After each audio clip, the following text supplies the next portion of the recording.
Good morning to you all, gentlemen of the press. Good morning to you all viewers. Good morning to you all my subscribers and well-wishers. My name is Amanda Neze, reporting live from the platform of Okute Daily Talk. Well, if you people could remember, if your memory will sound you right, you will understand that one of my previous videos, I made mention that P2B is asking for forgiveness from the Biafrans and also the IPOB members, both home and abroad, for the role he played during the electionary period that allowed Nigeria to happen to him. But as it stands now, Peter Gregory Obi Onwacho, he don't retract his step. Now he's coming back now to beg for forgiveness. In the last video and this time around, he have fully declared a Biafran. Let's forget about 2027. Even if P2B is going to contest in 2027 general elections, according to him, it will be on the platform of Biafran Party. But my brother P2B, there's nothing like Biafran Party. What you have is a Biafran nation and Igbo nation, as you may choose to call it. Or you can call it the Jews nation, because that is what the Igbos represents. Well, this issue of a demolition in Lagos State, that is what P2B, he don't come out now with his full chest and full force and say the Lagos State government enough is enough. That you should stop destroying the properties of the Biafrans living in Lagos State.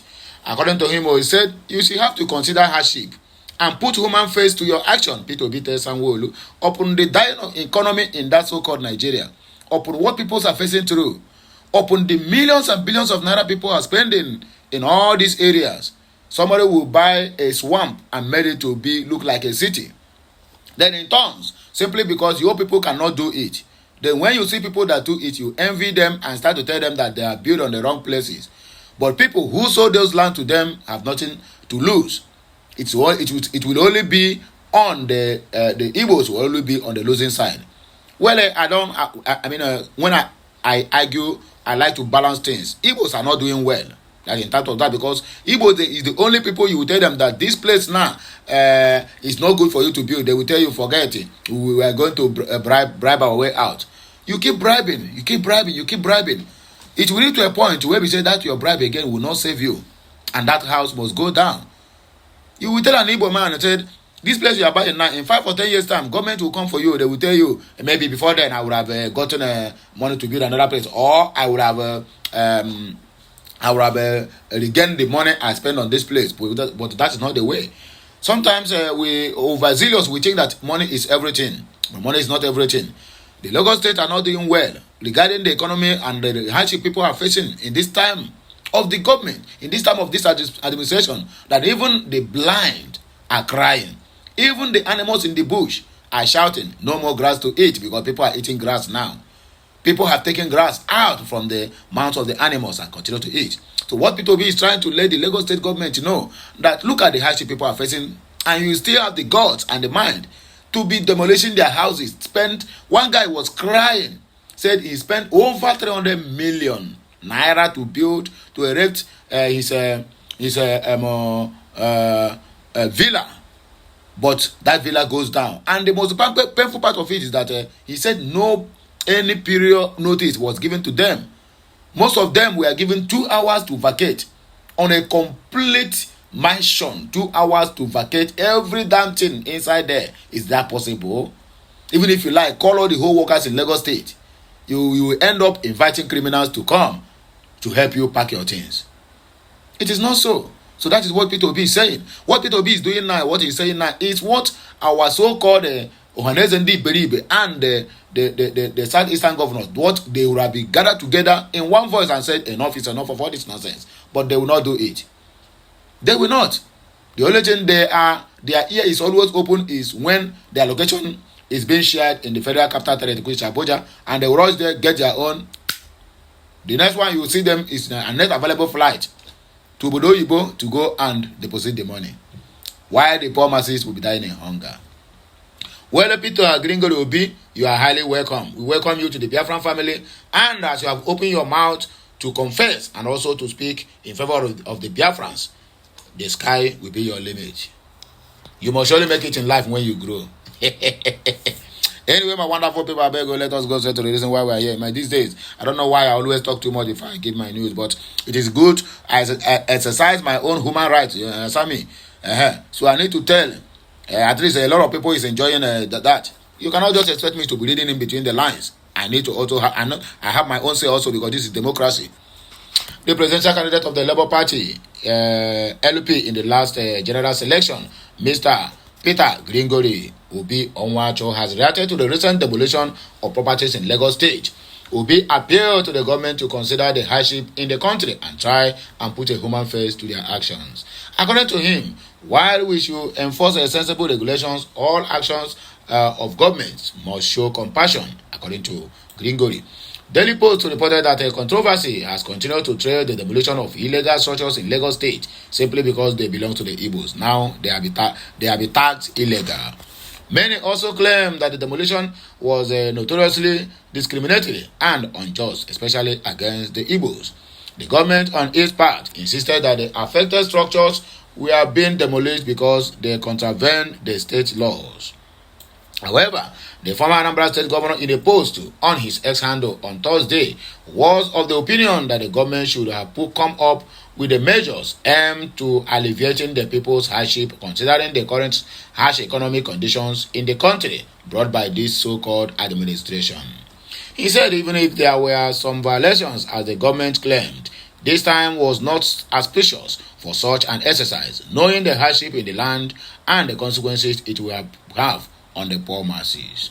He said it is with a complete despondency and unhappiness that I have followed the ongoing demolitions of properties across the country, especially knowing the extra hardship such acts have been heaping on the helpless citizens who are already battling with multi-dimensional poverty. What a response government should be doing under the current harsh economic conditions in the country is to come up with measures aimed at alleviating the people's hardship and carry out measures that will take more people out of poverty instead of pushing more people into poverty. P2B, you have a very vital point here. Even if there are some violations, as the government are claiming, this critical time is not auspicious for such an exercise, knowing the hardship in the land and the consequences it will have on the poor who are struggling to make ends meet with their little resources. The poor in our midst who are putting their major resources are going through very severe financial stress that should not be multiplied further. In some cases, the properties being demolished are the lifetime savings and retirement abodes of the aged and incapacitated citizens. My appeal, therefore, is for the respective governments involved in this act to consider the hardship in the country and try and put a human face to their actions. While we should enforce sensible regulations, all actions of government must show compassion. That is what P2B said. Ohaneze Ndi Beribe Geno or Ohaneze Ndi Fulani, they don't hail Suleiman's choice as Northern Elder spokesman. Hakim Baba Ahmed have been dethroned. APEC Igbo Social Cultural Organization Ohaneze Ndi Fulani Youth Council Worldwide has held the appointment of Abdul Aziz Suleiman as the spokesman of the Northern Elders Forum. Convener of the Northern Elders Forum, Professor Ango Abdullahi, had in a letter he personally signed, notified Suleiman on his appointment as the spokesman of the elite Northern Group. He said the appointment was a reflection of Suleiman's unwavering dedication and contributions toward promoting and protecting the interests of the North and Nigerian as a whole during his time with the coalition of Northern Groups, CNG. In a statement made available to journalists on Thursday, the national president of Ohaneze Ndi Fulani Youth Council Worldwide, Mazi Oku Nnabuike, described Suleiman's appointment as well-deserved. Oku said as the spokesman of the coalition of Northern Groups, Suleiman had demonstrated clear capacity to promote and defend common interests of the youths, or of the North, as well as build bridges towards fostering a united nation.